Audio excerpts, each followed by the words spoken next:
I welcome you all for this video lecture. In this video, we will see the experiment diode based application circuit. Here the aim of the experiment is to study the ripple factor of half wave and full wave rectifier. The apparatus required transformer, capacitor, resistor, PN junction diode, breadboard and CRO. Simply we can say rectifier is a AC to DC converter, and here we are using diode, so it is called uncontrolled rectifier. If you are using SCR instead of diode, you can call it as a controlled rectifier. In this video, let us see the half wave rectifier. Here first figure shows the half wave rectifier. Here the transformer is a step down transformer. The secondary of the transformer, that is phase of the secondary of the transformer, is connected with the anode of the diode.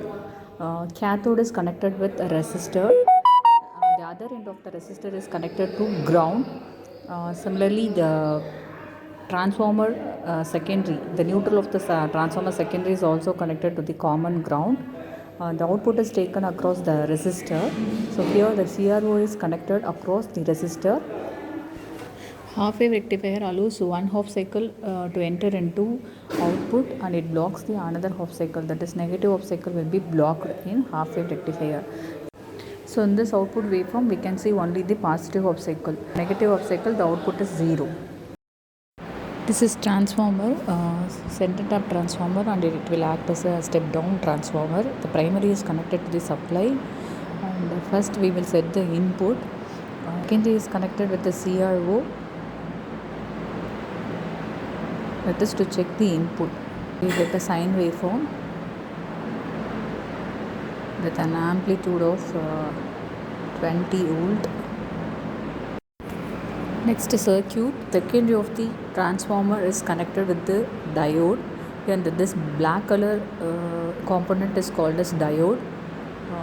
Secondary of the transformer, that is phase of the secondary, is connected with the anode of the diode, and cathode is connected with the resistor.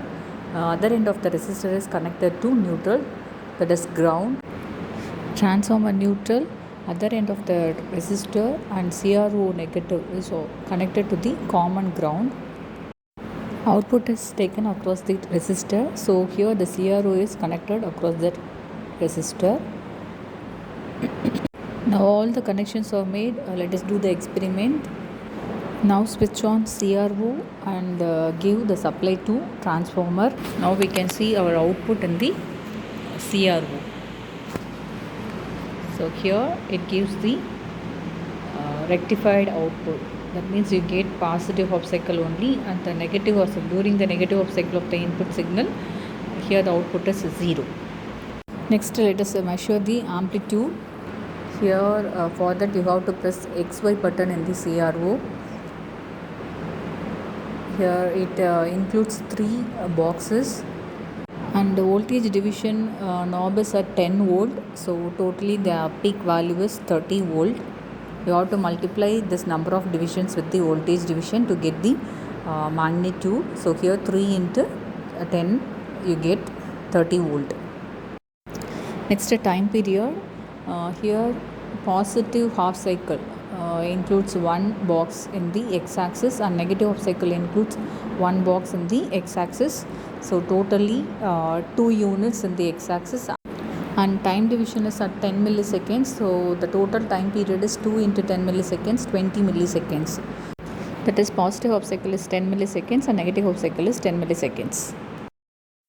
Already we measured the maximum value from CRO. Now let us see how to calculate the ripple factor.